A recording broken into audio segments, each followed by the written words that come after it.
अस्सलाम वालेकुम, क्या हाल चाल है आपके। उम्मीद है आप A1 कंडीशन में होंगे। अगर आपने इस चैनल को सब्सक्राइब नहीं किया तो इसको सब्सक्राइब कर लें और नोटिफिकेशन बेल को भी ऑन कर लें और वीडियो को लाइक और शेयर भी करें। Review exercise 1 question number 2।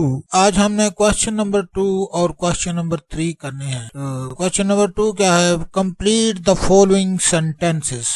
इन सेंटेंसेस को कंप्लीट करना है। पार्ट 1 एक मैट्रिक्स दिया गया है जिसकी के सारी ही एंट्रीज 0-0 हैं, तो उसको क्या कहते होते हैं? Is a dash matrix. तो ये नल मैट्रिक्स है, इसको कहेंगे ये मैट्रिक्स नल मैट्रिक्स है। पार्ट नंबर 2 एक और मैट्रिक्स दिया गया है जिसकी के एंट्रीज हम इनसे बड़ी अच्छी तरह वाकिफ हैं, 1 0 0 1। तो ये आइडेंटिटी मैट्रिक्स है। ये आइडेंटिटी मैट्रिक्स की एंट्रीज हैं, इसके डायगोनल में 1 1 है। तो यहाँ पर हम लिख लेंगे इज एन आइडेंटिटी मैट्रिक्स लिखना चाहिए, तो यहाँ पर हम आइडेंटिटी मैट्रिक्स लिख लेंगे। Part 3 additive inverse of. Additive inverse इस मैट्रिक्स का क्या होगा? एडिटिव इनवर्स वो मैट्रिक्स होता है जिसको के मैट्रिक्स में ऐड किया जाए तो उसका जवाब 0 आता है। अब इस मैट्रिक्स में कौन सा मैट्रिक्स ऐड किया जाए तो उसका जवाब 0 आएगा? वो मैट्रिक्स ये वो होगा सबके साइन को तब्दील करने से हासिल होगा। इसको हम माइनस कर देंगे, इसको प्लस कर देंगे और इसको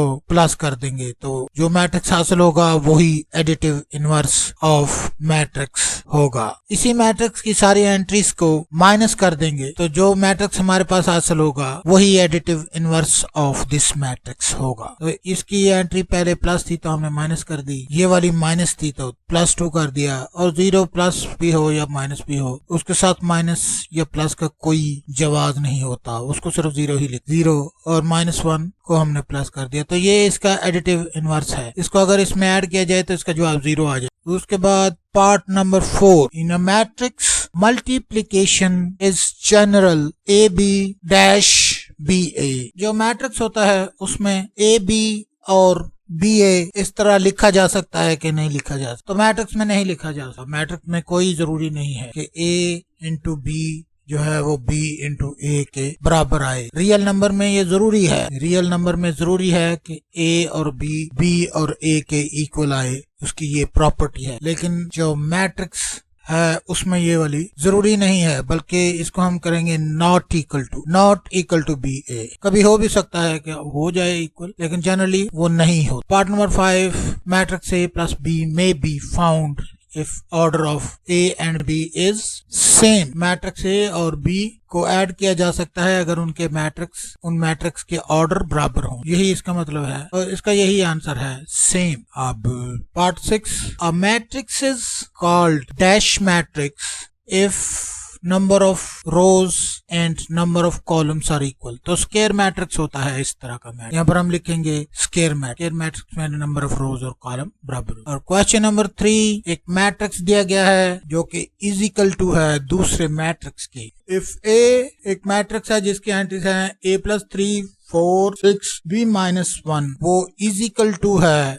एक दूसरे मैट्रिक्स के जिसकी एंट्रीज हैं -3 4 6 और 2। तो हमने A B की वैल्यू फाइंड करनी है। Then find A and B। तो A एंड B हमने वैल्यू फाइंड करनी। We know that two matrices are equal if and only if their orders are same। Number 2 their corresponding entries are equal। दो matrix उस वक्त equal होते हैं अगर उसकी corresponding entries और उनके ऑर्डर बराबर हों। इसके ऑर्डर भी बराबर हैं और इसकी कॉरस्पॉन्डिंग एंट्री कौन कौन सी हैं? 3A प्लस 3 इसके कॉरस्पॉन्डिंग है, तो ये इसके इक्वल होगी, और ये इसके इक्वल है वो तो नजर ही आ रही है, ये भी इसके इक्वल है ये नजर आ रही है, और B माइनस 1 इसके। तो यहाँ पर हम लिख लेंगे A plus 3 is equal to -3, और यहाँ से हम A की वैल्यू निकाल लेंगे। 3 थोड़ा सा इक्वल टू के इस पार जाके माइनस हो गया, और ये माइनस और माइनस जब आपस में सब्ट्रैक्ट होंगे तो माइनस का 6 आंसर आ जाएगा, तो A इज इक्वल टू -6 आ जाएगा। उसके बाद B